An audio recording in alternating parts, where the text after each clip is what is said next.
I am a firm believer in making your GMing experience as easy as possible. We all know of the game master or referee who takes hours to GM prep for the love of the game. And there is nothing wrong with that. But I think a strong one shot or scenario can be just as effective if you find it on the internet, you plug it into your game, and you can just run. And I think there is one scenario that I recently just ran that fits that definition of easily pluggable into whatever OSR or in general game you have. That's Prisoners of the Pigfolk. So in this mini review, we'll be talking about one of my favorite go-to dungeons for people running old school Dungeons and Dragons and retro clone games. We'll go over what makes this dungeon / one shot effective, whether you are a referee, player, or game designer. So, pack your rations, make sure you have 6-sided die, and hopefully you aren't on the menu because we're talking about Prisoners of the Pigfolk. Prisoners of the Pigfolk is a free one-page dungeon made for OSR retro clone games. You can play this with old school essentials, swords and sorcery, Shadow Dark, Morkborg, or whatever game you see fit. You could even possibly run this in a narrative game and it could work effectively given it is just that easily applicable. This game was published by Snailsong in 2024, written by Vanessa Nayarn, and art is by Pippa Hobbs.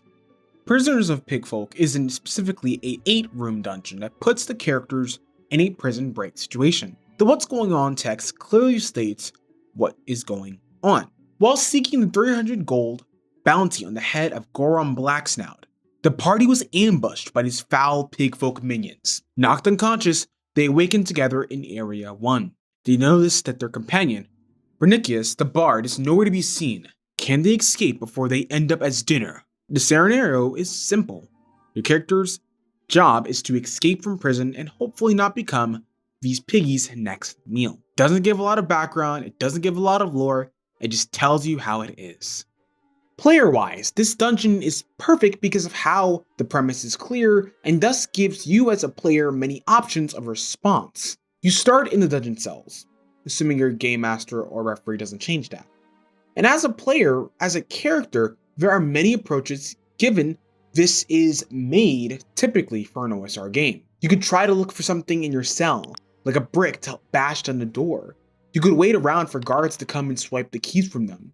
You could find a secret tunnel, possibly in one of the cellars, or trick the guards in some fashion, whether it be through charm, magical spells, magical items, or just simply the ingenuity of the players.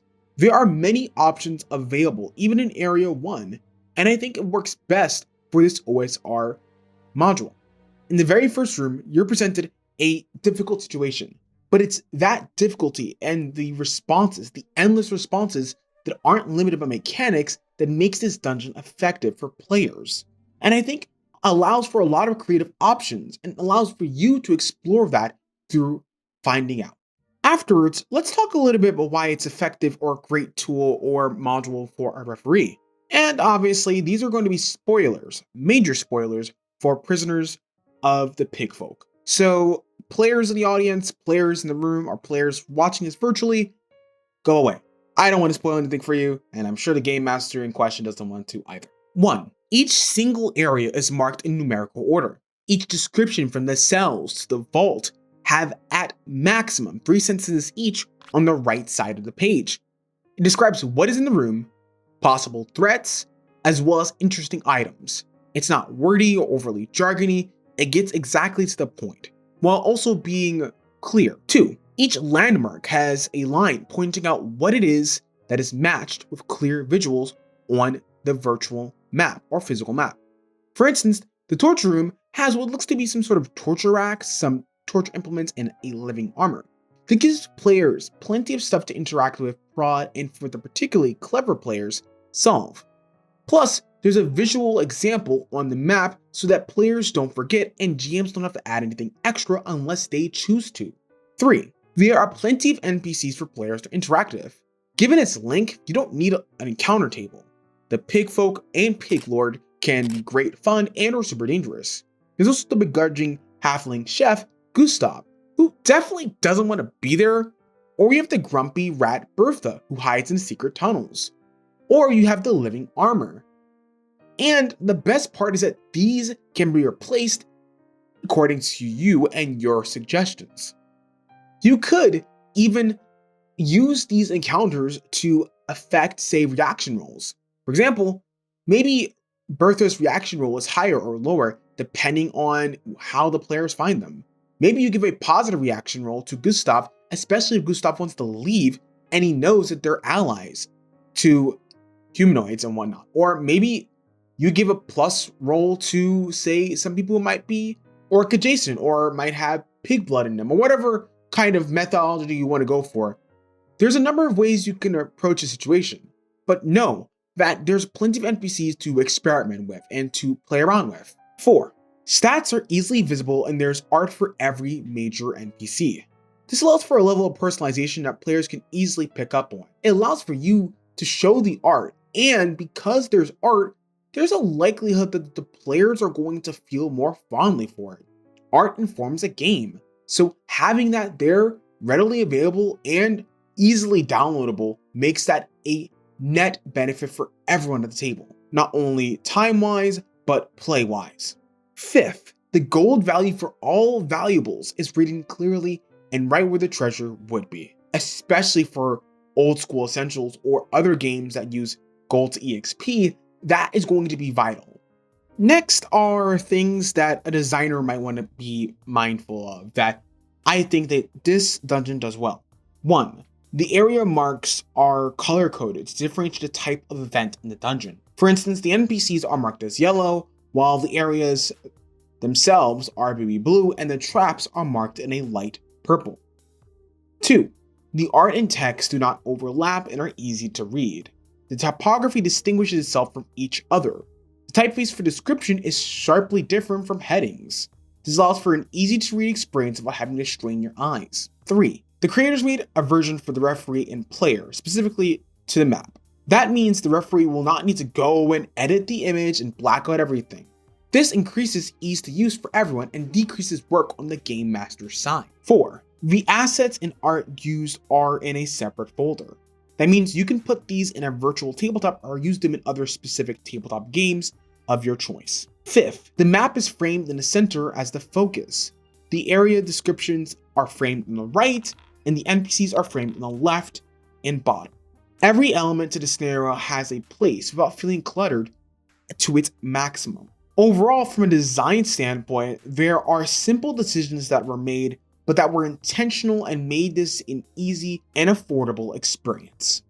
The power to one-page dungeons like Prisoners of the Pigfolk is its convertibility as well. At my table, I changed the main antagonist from pig creatures to regular humanoid guards. I wanted a prison break scenario to introduce players into old school gaming while not being too complicated. So instead of it being about them getting caught by pigfolk, I changed it to them committing a crime in my town, which would be the main city of the Palace of the Civil Princess. This helped my players each have a moment of spotlight at the beginning to flesh out why they're in the prison.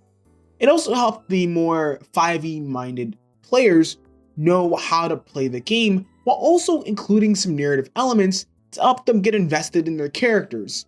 This serves as a way to feed them rules and lore, because players are going to start asking how do they get out, or what are the customs of the city. Overall, this scenario was super easy to change many things. In fact, my players never even saw most of it.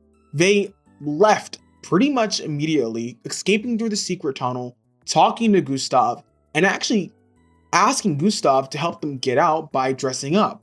It was a really ingenious response, given that they literally left most of their equipment in the dungeon. But that's the consequences of the actions that they're willing to face, and I'm okay with that. Plus, they had some really unique responses to situations that I couldn't even imagine, and that's what makes this scenario so effective.